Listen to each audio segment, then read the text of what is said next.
شرور أنفسنا من يهده الله فلا مضل له ومن يضلل فلا هادي له وأشهد أن لا إله إلا الله وأشهد أن محمدا عبده ورسوله أما بعد. Sebelumnya kami dari kelompok 2 izin memperkenalkan diri. Saya atas nama Muhammad Habib Al-Munaji dan di sebelah saya atas nama Perkenalkan, nama saya Indri Nurmayanti Lestari. Perkenalkan, nama saya Siti Hawa Nurayana. Perkenalkan, nama saya Elisa Nurhazika Sabadati. Perkenalkan, nama saya Siti Hawa. Perkenalkan, nama saya Siti Nurmalasari Dewi. kami dari kelompok 2 akan mempresentasikan sebuah tugas dengan mapel fikih atas nama guru Ibu Tuti.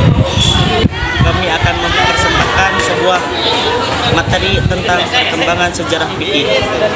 Kami persembahkan pada periode pertama ini, atau juga bisa disebut periode pertumbuhan.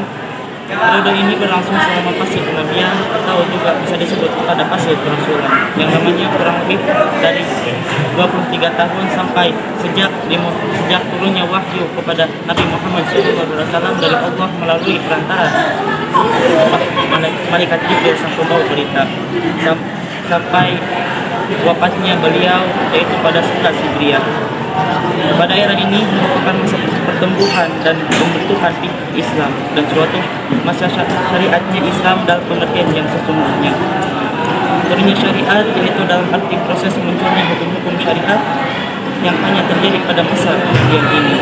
Sebab syariat ini turun dari Allah dan berakhir dengan turunnya wahyu setelah Rasulullah SAW wafat. Rasulullah SAW sendiri tidak punya kekuasaan untuk membuat hukum-hukum syariah karena tugas seorang Rasul hanyalah menyampaikan hukum-hukum tersebut. Pada masa periode ini sumber fikih hanya bersumber dari Al-Quran dan As-Sunnah dan juga ijtihad dari para Rasul dan atau para sahabat. Ijtihad para Rasul belum dapat dianggap sebagai sumber karena ijtihad mereka pada umumnya berkisar pada cara penerapan hukum dalam memberikan keputusan dan peradilan atau memberikan fatwa. Dan apabila mereka ijtihad mengenai hukum, maka hasilnya itu dikembalikan kepada Rasulullah SAW dan diminta pengesahan dari beliau. Kedua, periode pembinaan. Pada periode ini berlangsung selama pada masa Khulafaur Rasyidin, bermula sejak wafatnya Nabi Muhammad SAW dan berakhir ketika Muawiyah bin Abi Sufyan menjabat sebagai khalifah pada tahun 41 Hijriah atau 661 Masehi. Pada periode ini, di daerah Islam semakin bertambah luas sehingga meliputi Mesir, Syria, Irak, dan yang lainnya. Maka timbullah banyak persoalan hukum baru yang belum pernah terjadi di masa Nabi Muhammad SAW. Ciri-ciri dari periode kedua adalah fikih telah mempunyai 2 sumber utama, yaitu Al-Quran dan As-Sunnah, dan 1 sumber pelengkap yaitu ijtihad. Karena ijtihad dan beberapa faktor lain, maka para mujtahidin terbuhul ke dalam 2 aliran, yaitu aliran Ahlul Hadis dan aliran Ahlul Ra'yi. Aliran Ahlul Hadis yaitu aliran yang dalam melakukan ijtihad sangat terikat dengan bukti nas. Mereka tidak mencari ilat, hukum, dan dasar-dasar yang digunakan syara dalam menetapkan suatu hukum, dan aliran ini berkembang di Hijaz. Kedua, aliran Ahlul Ra'yi yaitu aliran yang mempergunakan pikiran dalam berijtihad dan mereka menganalisa ilat, maksud ayat-ayat syara dan dasar-dasar penetapan hukum, dan aliran ini berkembang di kota Irak. Periode perkembangan. Pada periode ini berlangsung sejak masa pemerintahan Bani Umayyah dan Abbasiyah yang mulai pada tahun 41 Hijriah sampai 656 Hijriah. Pada periode ini ilmu fikih mencapai kemajuan yang sangat amat pesat. Oleh sebab itu, para ulama giat dalam melakukan ijtihad terhadap berbagai persoalan. Ciri-ciri pada periode ini yaitu adanya kebebasan dalam memberikan pendapat, semakin banyaknya persoalan yang timbul, dan adanya referensi sumber hukum karena Al-Quran sebagian besar hadis, fatwa para sahabat, dan fatwa para tabi'in yang telah dilakukan. Dengan fase perkembangan ini, fikih telah memenuhi syarat menjadi suatu disiplin ilmu dan para fuqaha terus-menerus perkembangannya. Sehingga ilmu hukum syariatnya ini menjadi 8 mazhab, yaitu mazhab Hanafi, Hambali, Maliki, Syiah, Zaidiyah, Ibadi, dan Syiah ilmiah.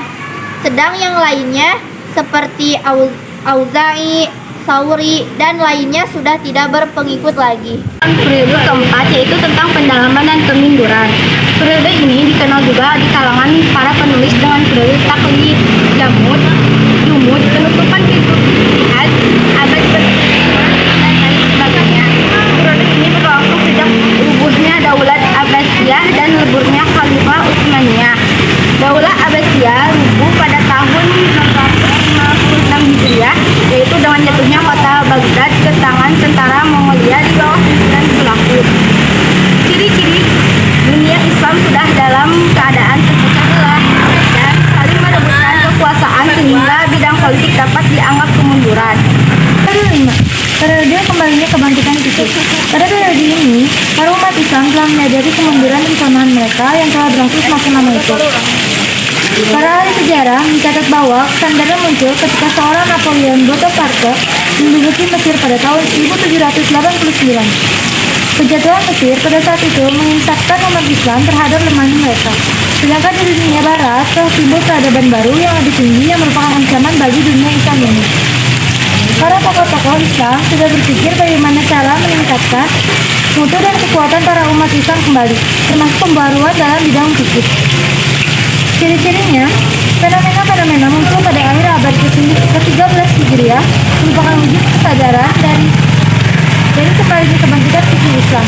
Bagi banyak pengamat, sejarah pada umumnya dan fikih pada khususnya adalah sejarah pada dampak Barat terhadap masyarakat Islam, yang khususnya pada masa abad ke-13 Hijriah.